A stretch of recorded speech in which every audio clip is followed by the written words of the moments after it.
LLM chatbots? Baked, baking, or today just dough? Baked. Definitely, it's ready to be eaten. GPT for sure. And it's the beginning, which is the scary and exciting part. This is the beginning and it's baked. I can't imagine what's going to happen in the future. I think in the future, it's going to have sentiment. It's going to have empathy.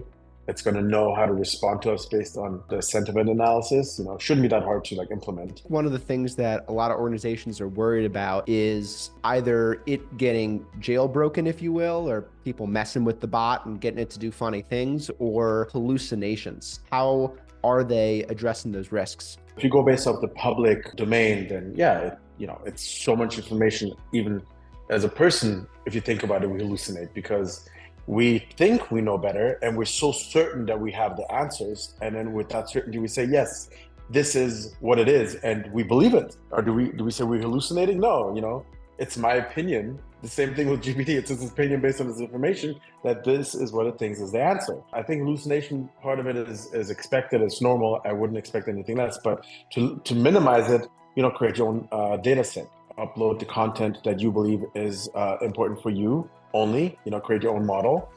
And then the hallucination should be minimal and it's only based on whatever information you train it. A human is only as good as you direct them on what to do, right? Like any of our employees, the onboarding, the training, what is that? Like they know, they have information, they know what to do, but if they don't get the proper direction on what to do and guidance and mentorship, then they may make mistakes. So it's the same with GPT. Let it know exactly specifically what you want it to do, what you don't want it to do. The more specific the prompt is, I think the more powerful and better the output of that GPT would be. IVA, baked, still baking, or just dough? It's definitely baked. Speech to text is, I would say, pretty flawless now. We have the technology. We can sound like a real human. There's no more robotic or semi-robotic sound. That's been solved. And then the speech to text, that's been solved for many years. It's only getting better and better the more audio samples they have. I heard this podcast and they were talking about in order to deep fake a voice, the full extent of the audio is about 3 seconds. So 3 seconds of voice is enough to replicate your vocal. Really?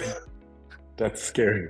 But I mean, the thing about it is 3 seconds will give you a pretty good one. Imagine 5 minutes. Is latency solved yet, or is that still an issue? Yeah. Right now in our IVA product, I think we have about 2 seconds or less. So I'll talk to the IVA. The IVA gets all the audio, sends it to GPT. GPT responds, and then respond back with text-to-speech, about 2 second delay. And if you think about a human conversation, that 2 second delay is not really that bad. Automated QA. Fully baked, still baking, or just so?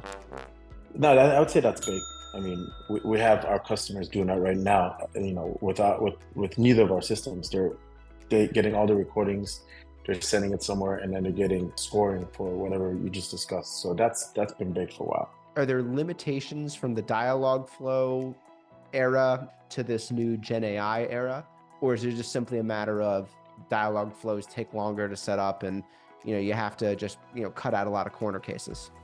Yeah, I mean, I think that's the biggest problem. You got to configure everything. You won't know what you don't know. But I think the same case to some extent will happen with GPT because it's only going to be as good as your prompt. GPT can help us figure out what we don't know and present it to us. Versus dialogue flow has none of that intelligence. So I think GPT has that ability of doing that for us, but we still have to look at data and do something with it. Automated note taker, bake, still baking, or just dough? I would say still baking. I've seen it. There's systems that take notes and they just transcribe it. Now, taking that, summarizing that, probably that part is baked, but how are we going to utilize it to not be overwhelmed with so much? I think that's still baking. So we have the technology. We can extract what we need, but we're going to run into the same problem. There's going to be so much data. It just takes a matter of time and some company to looking at it and figuring it out based on all this data. This is the most important thing. So we're going to summarize the summaries, right? Tag them and kind of give you overall high level dashboards to make a decision. Because yeah, if you were to summarize every phone call, that's still useless because it's tons of summaries. What are you going to do with it? Agent assist, baked, still baking, or just dough? I would say close to baked. It's not that cheap, I think, right now to have it 24/7 in real time. I think in support, sales, those areas are like really good areas where I would say it performs very well. Pitfalls are really just up to us, how we train it, what data sets we give it. If we don't train it correctly and if we don't give it the right data set, it'll start giving wrong information. Half of the DevOps people don't even know how to set up a data center. Set up a load balancer, set up this, that. No, I just go to AWS and it does everything for me. So I think that's going to be one of the negative impacts of this. We're going to rely on it so much.